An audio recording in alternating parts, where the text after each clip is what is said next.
नमस्कार साथियों, मैं देवेश शर्मा आप सभी का अखिल भारतीय बीएड संघ के यूट्यूब चैनल पर हार्दिक स्वागत करता हूं। साथियों, बहुत सारे साथियों के सवाल आ रहे थे, क्वेरीज आ रही थी कि छत्तीसगढ़ की ज्वाइनिंग जो 11 अगस्त 2023 के बाद हुई है, जजमेंट के बाद, सुप्रीम कोर्ट के जजमेंट के बाद, उनका क्या होगा, क्योंकि सुप्रीम कोर्ट ने जो डेटा मांगा है वो 11 अगस्त 2023 से पहले का मांगा है, तो उनका क्या होगा। बहुत सारे साथियों को सवाल जवाब मैसेज आ रहे थे, इसका हमें बताइए, इसका क्या होगा।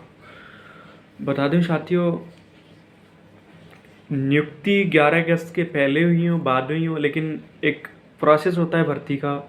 भर्ती प्रोसेस जभी से माना जाता है जिस दिन एडवर्टाइजमेंट आ जाता है। तो छत्तीसगढ़ का भी एडवर्टाइजमेंट गर्मियों का है, अप्रैल मई का है, जो 11 अगस्त 2023 से पहले का है। उनका एग्ज़ाम भी इससे पहले हो गया था, लेकिन नियुक्तियाँ हुई हैं उसके बाद में। तो ऐसे तो मध्य प्रदेश की भी नियुक्तियाँ हुई हैं, कुछ नियुक्तियाँ हैं वो बाद में हुई हैं, वहाँ की सरकार ने दी है। अगर कोर्ट का मन है, मूड है, तो कोर्ट छत्तीसगढ़ के साथियों को भी 1-2 में रखेगा, भले ही उनकी नियुक्तियाँ 11 अगस्त के बाद हुई।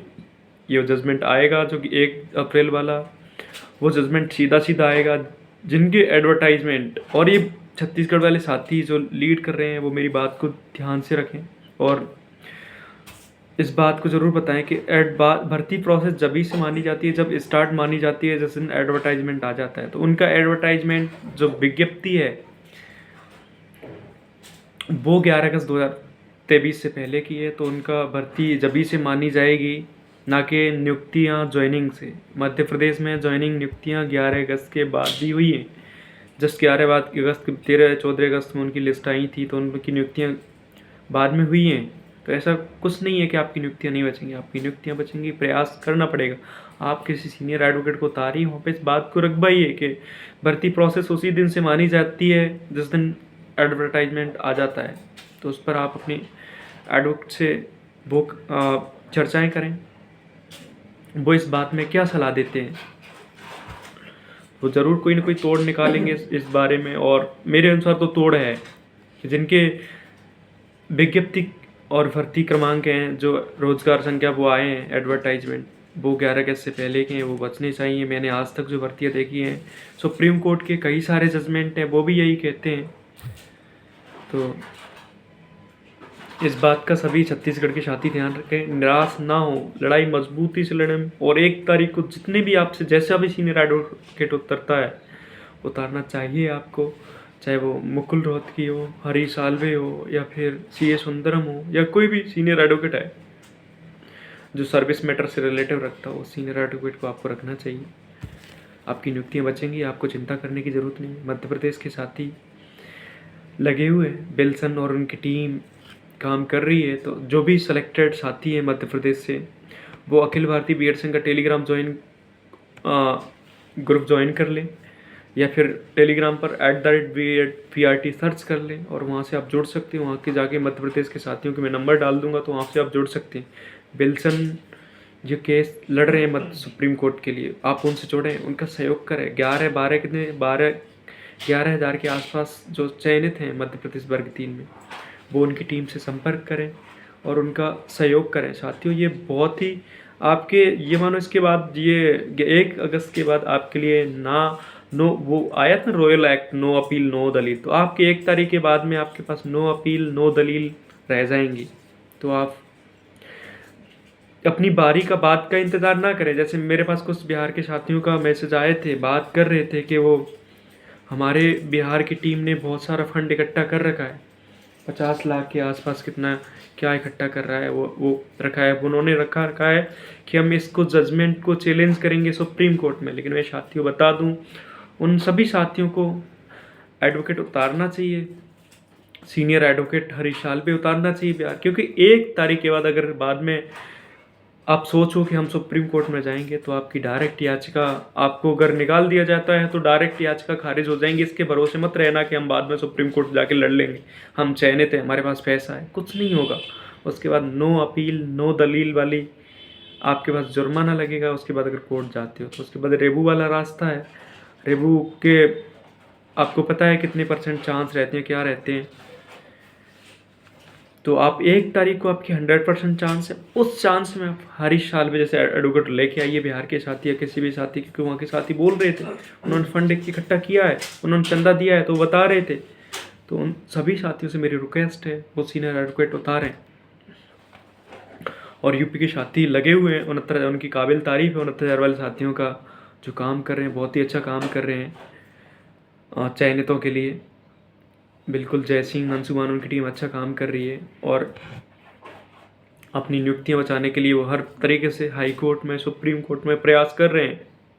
उन्होंने इस गजट को बचाने के लिए हर तरीके से प्रयास किया है। अब सरकार ही थोड़ा वो पड़ गई तो उसका क्या कर सकते हैं। इसमें गलतियाँ सरकार की बहुत ज़्यादा है, इसमें स्टूडेंट का कोई दोष नहीं है कि स्टूडेंट का इसमें कोई दोष बोले। बिल्कुल स्टूडेंट इसमें निर्दोष है। सरकार की गलती है कि अब तक तुषार मेहता क्यों नहीं आए पैरवी करने। सरकार को पहुंचाना चाहिए था तुषार मेहता को। सरकार अपनी बात को, पॉलिसी को अच्छे से समझाती और रिलीफ और एनसीटी, अब आगे एनसीटी को आके 1 तारीख को इस बात को रखना चाहिए कि इन बच्चों की क्या गलती है, इन्हें तो रिलीफ देना चाहिए।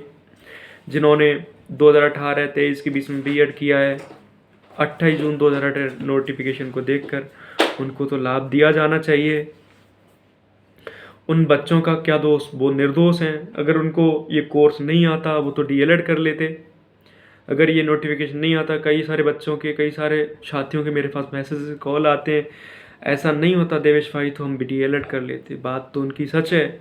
जैसे बता रहे थे कि 2023 में, 21 में यूपी में, 20 या 21 में तो डीएलएड का बैच ही स्टार्ट नहीं हुआ था, तो उन बच्चों ने तो बीएड की थी। अगर पता होता उनको ऐसी बात होगी, कानून गलत है या सही है, तो वो तो डीएलएड कर लेते। इसमें बच्चों का क्या दोष है। कई सारे साथी हैं वो आर्थिक रूप से बहुत ही वीक उससे आते हैं, कैटेगरी से आते हैं, तो उन्होंने अपनी इस डिग्री पे 1-1.5 लाख 2 लाख रुपए खर्च किए हैं, तो अब आगे कोई डिग्री नहीं कर सकते। और कैरियर के 5 साल कहाँ से ला सकते हैं वो लोग। एक तो वैकेंसी नहीं आती ऊपर से, और तो सरकार को सुनना चाहिए।